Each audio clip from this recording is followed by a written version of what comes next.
Alright guys, I'm back with my WWE Smackdown Live Review 4024 for the first 2017 guys. And I thought this last episode of SmackDown was good. Um, you know what? The build up, the last go home show before the Royal Rumble, and SmackDown won the go home shows for this week for Raw and SmackDown. Hands down, like, I just thought SmackDown was a lot better structured and just came across a lot better. So we open up SmackDown with basically The Miz and Daniel Bryan backstage, and then basically The Miz wants another shot at his IC title against Dean Ambrose. So basically Daniel Bryan says that, well, you can have that match tonight, but it's going to be in a lumberjack match. So that's your main event for tonight.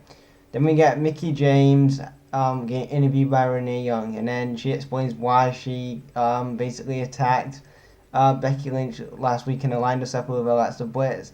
And basically, she says that she was tired of people like Becky Lynch and all the other women wrestlers, apart from Alexa Bliss, taking credit for basically starting this women's revolution. And she said that she, with Lita and Trish, started the women's revolution in Ruthless Aggression era, not, Becky Lynch and stuff like that. It was a good promo. And then Alexa Bliss comes out and stuff like that. So I thought it was a good promo. And then she attacks Becky Lynch, and that was it was a good segment there. And then we had like a battle royal, so whoever wins the battle royal, it was a jobber battle royal anyway. So we had guys like Mojo Rawley, fucking vaudevillains, and fucking the Ascension. I haven't seen those dudes in ages on TV. Kurt Hawkins, I don't know what I'm doing still with that guy. But anyway, we had a lot of jobs like that, and we had the Fashion Police so as well. So the winner was Mojo Rawley. Baron Corbin was on commentary. I'm glad that they're giving Baron Corbin some kind of mic time. I think that's another reason to build him up if you put him on commentary each week. If you try to build up his mic skills and stuff, which is pretty cool there. And then we had Baron Corbin. Oh no, I just said that. Oh yeah, then we had Dolph Ziggler versus Kalisto. It was a decent match. Dolph Ziggler went over there, and Apollo Crews ran in for the save. So it looks like Dolph Ziggler and Apollo Crews are going to be feuding, like I said, but I don't see them having a match at the Royal Rumble in the kickoff show. I think that they're going to probably wait till after the Royal Rumble for this and have this mini feud at Elimination Chamber. But I don't know, I could be wrong. And then after that we had Randy Orton versus Luke Harper. This was kind of a filler match. I didn't care for it really. I don't know. Randy Orton went over. Decent match. Okay result. And after the match, Bray Wyatt attacks Randy Orton. Not Randy Orton. Luke Harper. He Sister Abigail's Luke Harper. And then you had the main event. I'm going to talk about the main event, and then I'm going to talk about the Cena and AJ stuff. So first I'm going to go with the main event. So the main event was basically Ambrose and Miz for the IC title lumberjack match, and it was a really good match. I want to go back and forth between these two guys, and these two guys showed why these two guys should be in the main event scene. Like Ambrose, especially the Miz.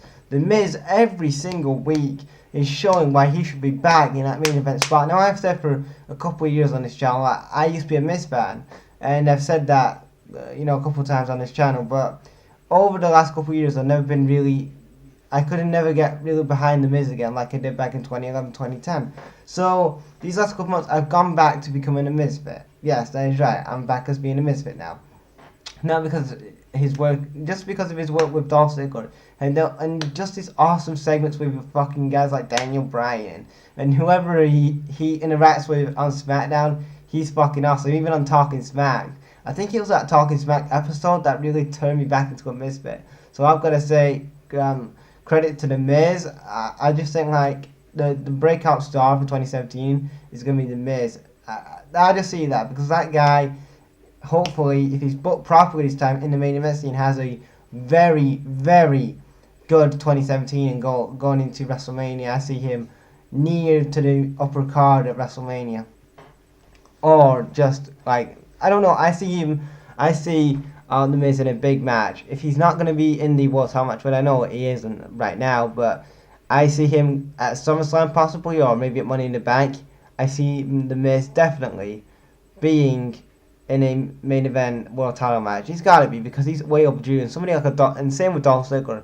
Now I know I used to be a Dolph Ziggler fan as well, and I kind of still am. But since he's turned heel now recently, and he's really kind of, I don't know, I've warmed back up to him again. It's kind of like I see kind of big things with Dolph Ziggler as well. So I don't know, those two guys as well to look out for in 2017. And also Baron Corbin, like there's a lot of potential in that guy. I can't see him being a world champion definitely this year.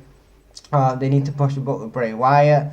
Like they need to really push those guys I just said, and just push those guys to the moon. Now they're on SmackDown, and I know before I said you should push a Bray Wyatt or you should push a Dolph Ziggler or a Miz to the main event scene, but this was before the brand split, and they was getting buried with guys like Brock Lesnar and part timers, taking their spots. But now they're on separate brands. It gives chance for younger guys on SmackDown, not so younger guys for Miz and Dolph, but different guys on the roster to get a main event spot, like a Baron Corbin and other wrestlers like that. So yeah. So anyway, the main event. Ambrose goes over. Basically, all the lumberjacks basically attack all the baby faces like usual. So it was a typical lumberjack match. Ambrose hits Dirty Deeds for the win. Then we get to the main event, and it was a segment where it was Cena and AJ. And AJ calls out Cena because he's pissed off that what Cena said on this interview, saying that it was this guy from Atlanta, totally burying the guy. And then he said he's pissed off with the Royal Rumble poster. And I actually, if I was AJ, I would be pissed as well, because if you're the WWE champion, the biggest title in professional wrestling, right? And I can understand that you want to put a Bill Goldberg, a Brock Lesnar, Undertaker there, right?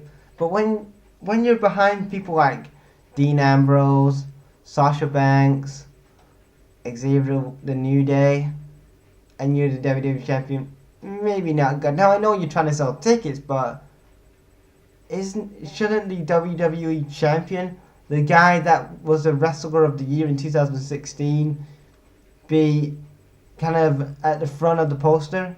But you have KO. Now don't get me wrong, I'm a KO fan, but that guy, KO has not been booked as a strong, credible world champion on Raw. So why is he at the front of the cover? I don't know. It just mind boggles me how they think like, okay, we got like 3 Raw guys with Taker, Goldberg, Lesnar, and even 4 guys, even a KO. But you put a SmackDown guy like an AJ Styles, the WWE champion, the biggest talent in your company, right in the back of the poster. It's just pointless. Why? If you're trying to sell a world title match, you will put your number 1 contender there, and you will put your champion there. It would just make sense. It's a no-brainer in WWE. I bet that's a Kevin Dunn idea. It wouldn't surprise me if that was a Kevin Dunn idea. Anyway, so AJ comes out, and he says that he's sick of John Cena burying him and underestimating him about things he didn't, about things he couldn't do in WWE, stuff like that. That if he didn't beat John Cena, then it was pointless that he was in WWE, but he did beat John Cena. And then he says that John Cena couldn't cut it in the Indies and stuff like that. And then Cena says that, don't blame me if I bury you. I'm glad how he says that, because we all know John Cena buries talent. I know he puts over talent, but he has buried a lot of talent. Just ask Damien Sandow and Zack Ryder. And then you had basically Cena say that come this Sunday he's going to become a 16-time world champion, same old shit. And then that's how really SmackDown ended. I thought really SmackDown was really good this week.